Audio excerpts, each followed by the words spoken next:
অভিবাসন নীতির বিরোধিতা করায় ভারপ্রাপ্ত অ্যাটর্নি জেনারেল স্যালি ইয়াটসকে বরখাস্ত করলেন প্রেসিডেন্ট ট্রাম্প। মুসলিম প্রধান 7 দেশের অভিবাসীদের ভিসা স্থগিতের বিষয়ে ট্রাম্পের নির্বাহী আদেশ কার্যকরে সম্মত না হতে বিচার বিভাগকে নির্দেশনা দেন স্যালি ইয়াটস। হোয়াইট হাউস বলছে, অভিবাসন নীতির বিরোধিতা বিশ্বাসঘাতকতার শামিল। এর মধ্যে নতুন অ্যাটর্নি জেনারেল হিসেবে দায়িত্ব পেয়েছেন ডানা বোয়েন্টে। অপসারণ করা হয়েছে ইমিগ্রেশন প্রধানকেও।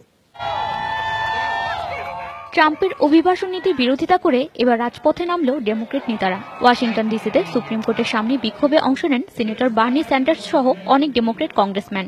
ট্রাম্পের নির্বাহী আদেশ বাতিলের দাবি জানান তারা।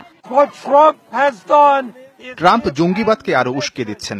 মার্কিনীরা মুসলিমদের ঘৃণা করে এমনটাই তুলে ধরা হচ্ছে তাদের কাছে, কিন্তু আমরা তো মুসলিম বিদ্বেষী নই। এই নিষেধাজ্ঞা বাতিলের আহ্বান জানাচ্ছি। প্রেসিডেন্ট যা করছেন তা দেশের নিরাপত্তা রক্ষার জন্য নয়, বরং বেপরোয়া এই সিদ্ধান্ত ঝুঁকিতে ফেলবে দেশকে। এটি সংবিধানের পরিপন্থী। নির্বাহী আদেশ বাতিলের দাবিতে বাড়ছে আইনগত চাপও।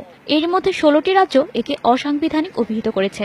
ট্রাম্পের আদেশকে আইনগতভাবে মোকাবেলার ঘোষণা দিয়েছে ওয়াশিংটন রাজ্য। আইনের শাসন অনুযায়ী চলে যুক্তরাষ্ট্র। সংবিধান অনুসারেই আপনাকে চলতে হবে।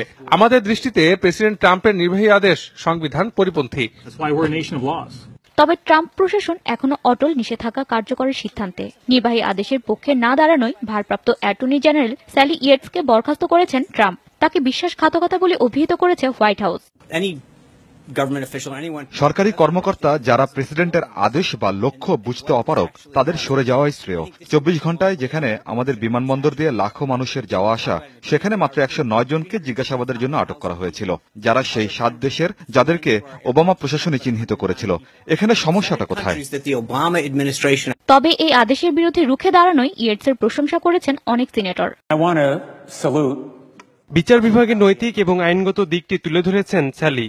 রাজনীতির ঊর্ধ্বে আইনের শাসন। শক্ত অবস্থান নিয়েছেন একজন প্রেসিডেন্টের বিরুদ্ধে যিনি আইন বুঝতে অক্ষম। স্যালি ইয়াটসের জায়গায় নতুন ভারপ্রাপ্ত অ্যাটর্নি জেনারেল হিসেবে নিয়োগ দেওয়া হয়েছে ডানা বোয়েন্টেকে। শপথ গ্রহণ করে ট্রাম্পের সব আদেশ পালনের ঘোষণাও দেন তিনি। অ্যাটর্নি জেনারেলের পাশাপাশি ইমিগ্রেশন ও কাস্টমস বিভাগের কর্মকর্তা ড্যানিয়েল র্যাংস্টেলকেও সরিয়ে দিয়েছেন ট্রাম্প। তার দায়িত্ব পেয়েছেন একই বিভাগের সহকারী পরিচালক থমাস হুমেন। এদিকে অভিবাসন ইস্যুতে ট্রাম্পের নির্বাহী আদেশের বিরুদ্ধে মামলা দায়ের করেছে মার্কিন মুসলিম সংগঠন CAIR। প্রেসিডেন্টের এই নির্বাহী আদেশ মুসলিমদের শুধু নিষিদ্ধ নয়, বরং বর্জন করেছে বলে অভিযোগ তাদের। হাসিনুস সাবা, যমুনা নিউজ।